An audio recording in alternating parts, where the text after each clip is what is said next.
Well, good morning, my friends and neighbors. Hope you're all well today and ready to face what promises to be another blistering hot day across southeast Texas, southwest Louisiana. Couldn't have come at a better time, right? It always seems to be this way. I guess was it Rita? That after Rita, it was so stifling hot. I remember I stayed downtown, was in Edison Plaza with first responders. And we rolled out at like first sunlight. We were anxious to get back to the television station. And we rolled back to this television station and we have a huge commercial generator. It won't start, it won't work. And it's stifling hot inside the building. We're trying to clear limbs, trying to figure out what's going on. I thought, well, you know what? Started getting dark and I thought, you know what? I'm going to sleep at home. You know, I'm not going to be there. I'm going to go sleep at my house. So, big mistake. One of the worst nights ever. So hot and sticky.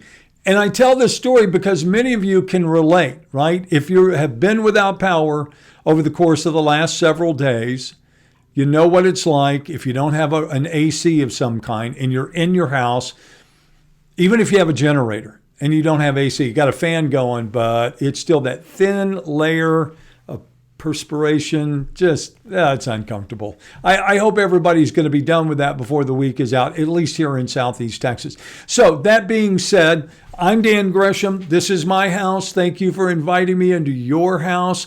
I want to go straight to the Entergy map because they made some big progress yesterday.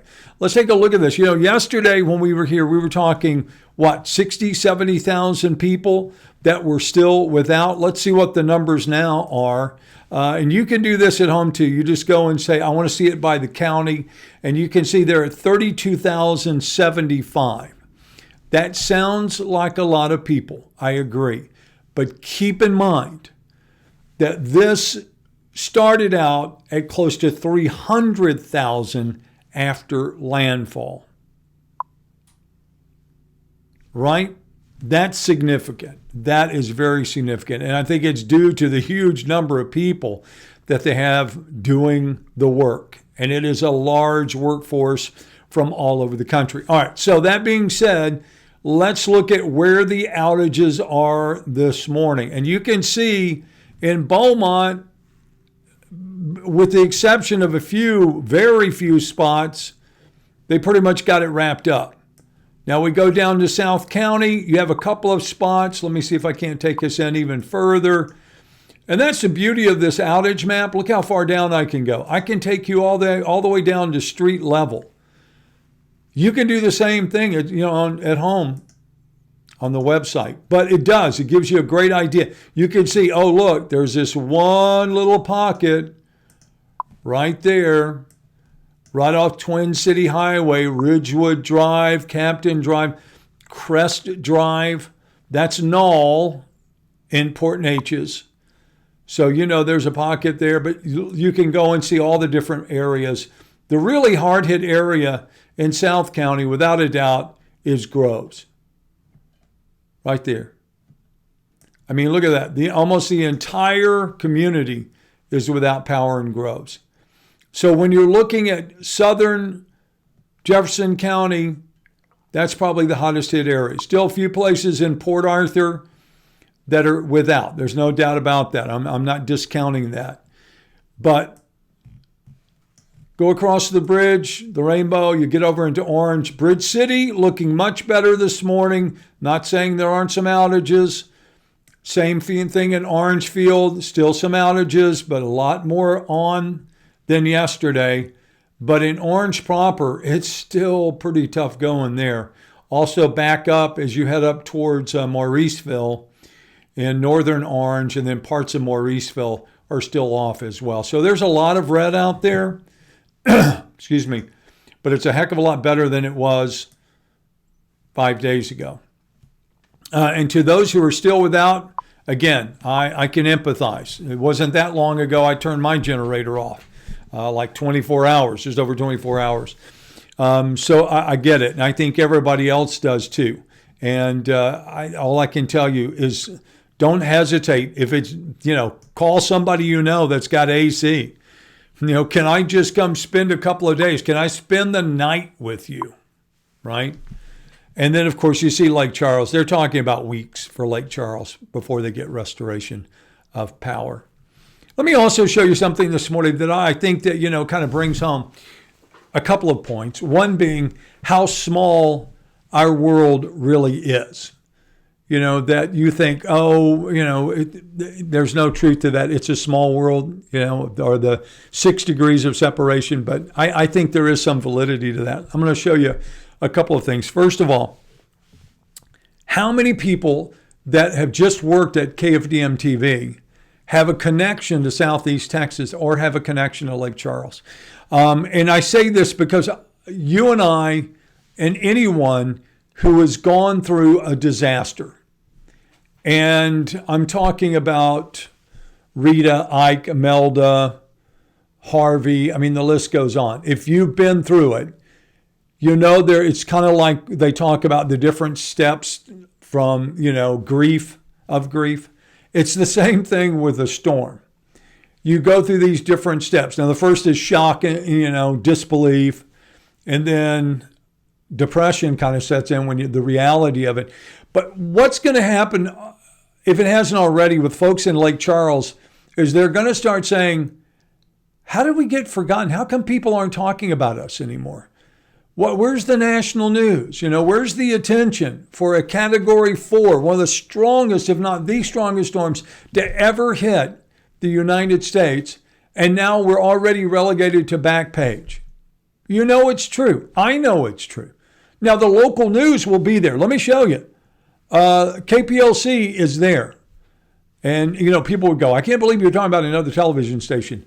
I am, because I know that there's some hardworking journalists at work over at KPLC facing some very difficult times because they lost their broadcast tower. They lost their studios. That's a tough place to be. And having to work out of makeshift rooms to try to cover the relief and the recovery of a hurricane. Fortunately, I've never had 12 storms. I've never had to do that. I've always been able to go back to that familiar place, right?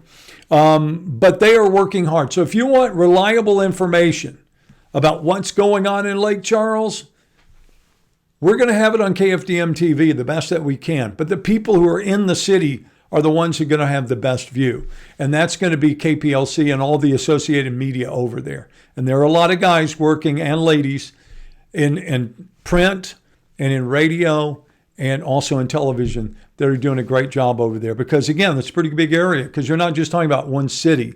You're also talking about Sulphur and Vinton and DeRidder and Kinder, and it just goes on and on when you start talking about all the storms. So you're going to have to depend on local media to give you the best information, because national media, 2 days removed, gone. They are gone. So it's all on you as a community to do that. So let me show you. I'm going to take you to Facebook real quick. This is a post from Jackie Simeon. Jackie and I go way, way back. Jackie and I have been friends for a long time. Jackie was first news anchor on the morning show in its original incarnation. And of course has worked at other places, but fortunately is back with KFDM, and Fox 4 is affiliated with our morning show that comes on after the morning show, the daytime show. But I loved her post. What she said was, I visited Lake Charles today. It looked less like a hurricane damage and more like tornado. Just shredded everything. Or a bomb was dropped. I've covered hurricanes as a reporter. I've never seen damage like this with my own eyes. I'm just going to let that sink in. A veteran reporter who's been through more than one storm in her time. And she said, and I have heard this from every single person who's been to Lake Charles. You would not believe the destruction, the devastation. All right, so that's one link to KFDM right there. So I mentioned KPLC. I went to KPLC this morning, and this is the station, but a lot of people who have worked at KFDM TV stopped at KPLC before they got to our station. This is one of them, Doug Warner. Doug Warner worked for us at KFDM TV, left, went to Oklahoma City. Oklahoma City, he is now in Shreveport. Doug does terrific work. And he is from DeRidder. So he went home this weekend to take mom and dad a generator, some gasoline, and stopped in and shot some video. And I don't think he'll mind me showing this. I'm pretty sure the folks over at KPLC won't mind either that I showed this. But Doug does a thing called The Good Stuff, and they're award-winning stories. But look at the video from his hometown of DeRidder. I mean, everywhere you turn, it is nothing but trees and power lines and issues. And you know as well as I do, that's not going away anytime soon. So I encourage you to, again, support these people in the best way possible. We're going to do some drives at KFDM TV in the very near future, but there are a lot of good people out there working that you can help out by making donations. They asked the mayor of DeRidder, what are you going to need most? She said, do you want me to be straightforward and honest with you? The answer is, we're going to need money. Yeah, some of that will come from the federal government, obviously. When you see that power line tied up in the top of that tree that has fallen over, various you need places. to understand there's a water line that has been But ripped up, individuals so are not going to get that. And the hard part for individuals moving forward, and you can go over there and look at this if you want to. The hard part for individuals moving forward, you can't be in your home, right? Your home's unlivable. You have no place else to live. Suddenly you have people that are commuting from Baton Rouge or someplace, trying to get in daily. Or even New Orleans. I know a lot of folks over there have already gotten hotel rooms in New Orleans to try to work in Lake Charles. You can't, I just can't imagine driving over, working all day, then driving all the way back to New Orleans and then back and forth. That would be a real slog. But let's talk about folks in Southeast Texas. There are some good people out there doing some good work. We'll recognize them on KFDM.com, where you can check on the Entergy restoration. You can also go in and look at some of the different organizations that I mentioned. We've this morning on the morning show, we featured the folks from Texas Baptist Men. They're a disaster relief group that I have witnessed time and time again come into this area and go to work, not ask questions. They don't come in and go, okay, we're only going to talk to Baptists. If you're not a Baptist, please don't get in line for our help. That's not the way they work. That's not the way 90% of these organizations work. They come in, you got a problem, let us help you fix it. I mentioned I've been working with World Central Kitchen. Same thing. They don't ask where you're from. They don't ask, can you show us your water bill? They say, are you hungry? That's the only thing they want to know. Are you hungry? All right, let's take some questions this morning. David Dye, they are working on replacing a major transmission line coming from the Entergy power plant in Bridge City across the Neches River to power Groves and the last of Little Abbeville. All right. Also, Amanda White, we're in DeRidder yesterday. It was so bad. We brought a window unit and set it up for my 83-year-old grandparents' generator. They refused to use it. So they're listen, and thank you, Amanda, for just kind of an amen for what I was talking about. But there are some people out there that are just tough. Somebody wrote yesterday while we were live streaming, they were like, did we forget how to live without AC? I don't know if we forgot how to live with AC, but I'm not sure I want to live without AC. Yeah, I went through it. Again, mine was small, 4 days? But I've also been 20 plus days in storms. And yeah, it can be done. But I'm not sure I want to go back to not having AC. But there are some people out there that are going through some really, really tough times right now. There were stories this morning out of Orange County, with people who don't have the pot to, be in. But what's the old saying? Much less a window to throw it out of. That they are essentially, sleeping in a house, no AC, no lights, no way to cook food. So it's tough. And without power, it just kind of stymies your every move. It's not just about AC. It's about not having lights. It's about not being able to, like I said, to cook for some people, especially if you don't have a grill. All right. Also this morning, some comments coming in. Candy Knowles, hey, I ran into Jackie at the Needleland Heritage Festival. Such a beautiful lady. Well, she is. Debbie Durso, yes, thank you for that. I'm sure they appreciate that. Diane Smith says the linemen are doing their best. Agreed, they are, and they're from a lot of different places across the country. Angela Bassett said, I said the same thing about DeQuincy when I went to do a drop-off. And Missy, you're right. There are a lot of people sleeping in cars. There are a lot of people sleeping in cars, not just in Louisiana. There are a lot of people sleeping in cars in Southeast Texas. There were a lot of people who were sleeping in cars in Port Arthur. There were people who were, yeah. And listen, I haven't forgot about you, Jasper and Newton. You've still got about 9,000 people up there that don't have power. And Jasper Newton Electrical Co-op says they're working on it. They're doing it as fast as they can, but they've got a mess like everybody else. You know, that they're trying to get straightened out. And it's never easy and it's never quick. And again, if you've been through the battle and you've been through the wars, you know it's a process. And the process takes time. You know, there's also going to be that process, and the reality is going to set in when all these people think FEMA's going to save them. And you and I both know that that's not true. What's going to save you is you and your community. And that's, you know, crisis is that one time when those divisions that people may have, political and otherwise, seem to disappear, and people can coexist and they can say, we can do this, we can build this, we can work together, we can share things, and it may disappear, you know, once the crisis is over. But during that time of crisis, it's the old adage, you find out who your friends really are, I guess. All right. Again, let's see. A couple of more things I wanted to point out to you. I wanted to get you back to Facebook and just remind you, not only do you have KFDM as a source of information, Facebook is also a good source of information, whether you want to find out about the heat advisories that are going on, if you want to go and check on what's happening with the schools. It's all there on the KFDM Facebook page, both national and local.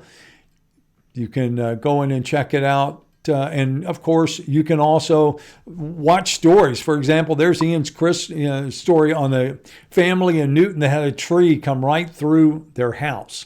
You can watch the stories play right there, just like you can at KFDM.com.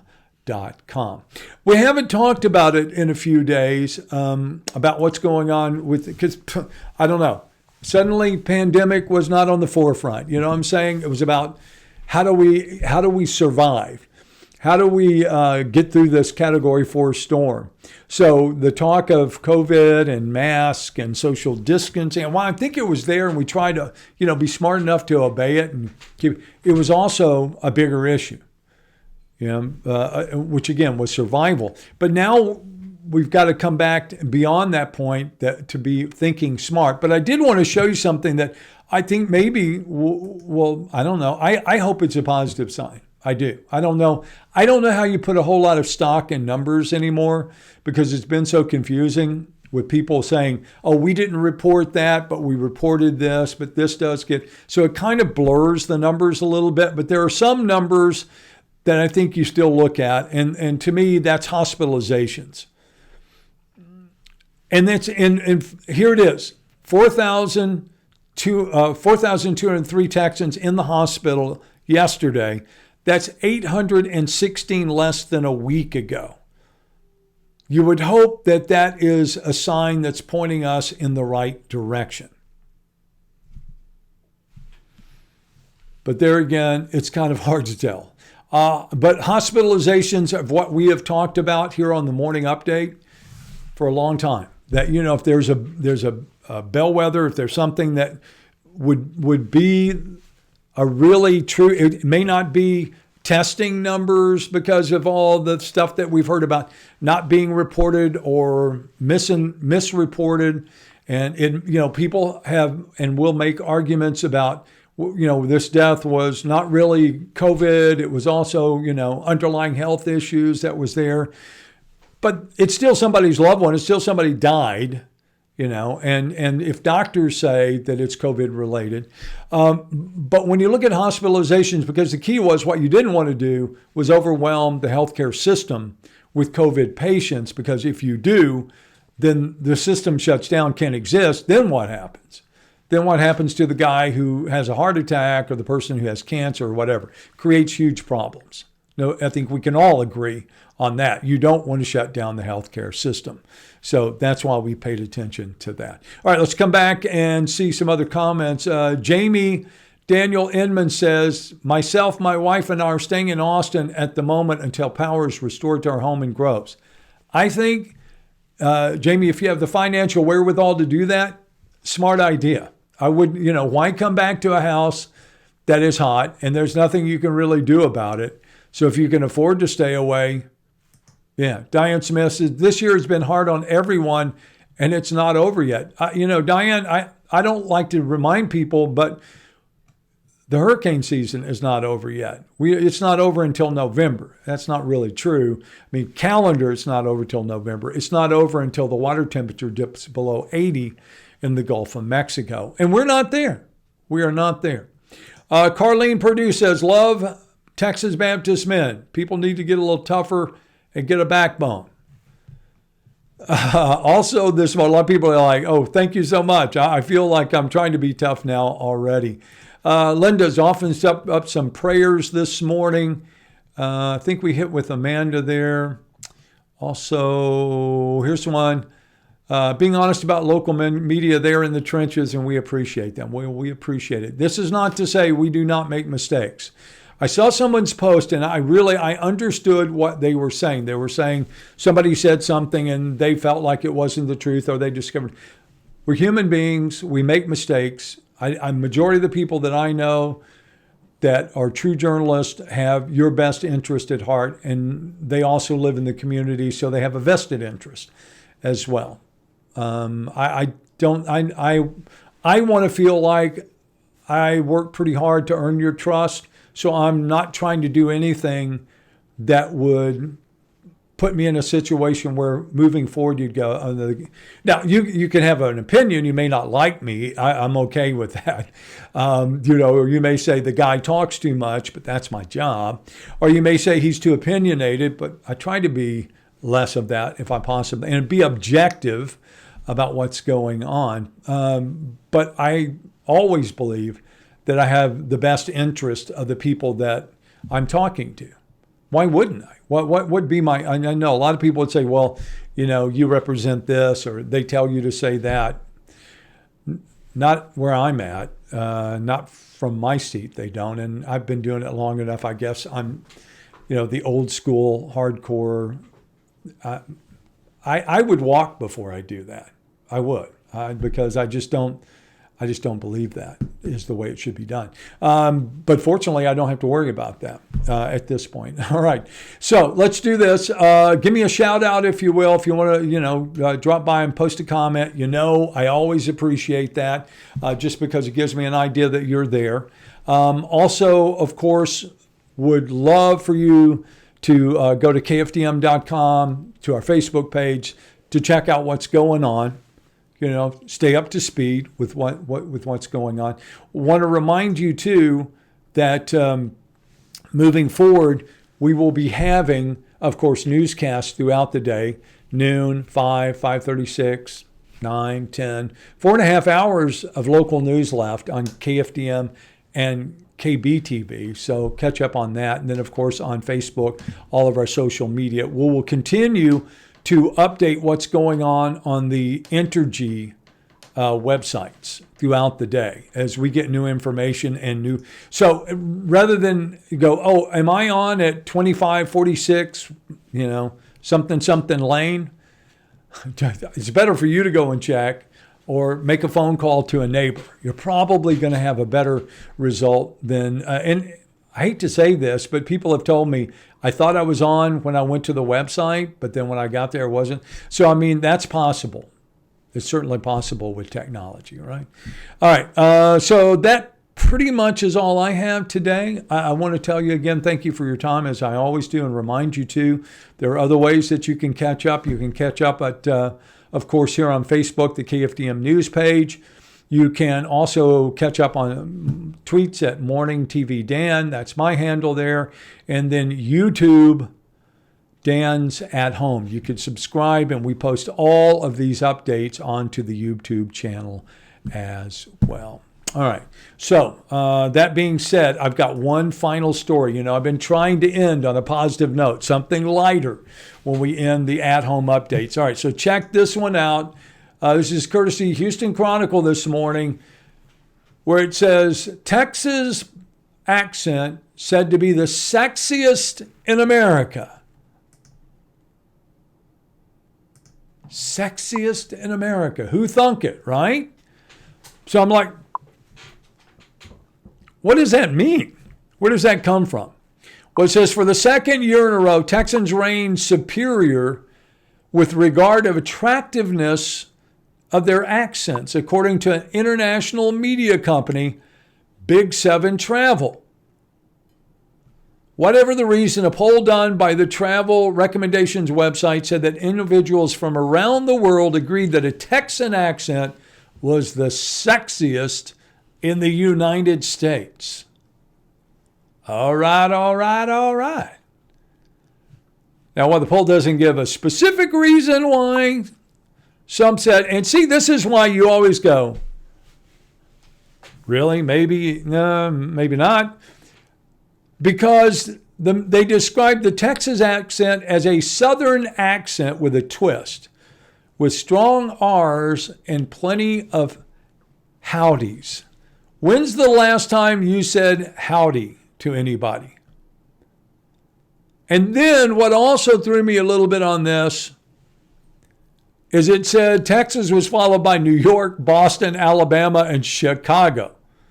And that New Jersey has the worst accent in the current, you ever been to Boston? See, I like all kinds of accents. I don't know about you. I do. I enjoy hearing people who don't sound exactly the same. It's always kind of fun. And also, can you distinguish the difference between Australian, English, Irish and English, and Australian, but they're all very distinct, right? It's probably a little bit easier maybe when you get to Spain and Mallorca or something like that. That maybe it starts to get a little bit different. But again, take pride today as you go out, knowing everyone you talk to that you have, according to the latest polls, the sexiest accent in the world. Don't you love being a Texan? All right, that's it for me today. Thank you for your time. As always, I do appreciate it and value it. I read every one of your comments and what you have to say, and appreciate your being part of our community. You go out and make it a terrific day. Be safe, and we'll look forward to seeing you back here on the update tomorrow morning, and of course also on KFDM TV bright and early tomorrow morning on The Morning Show.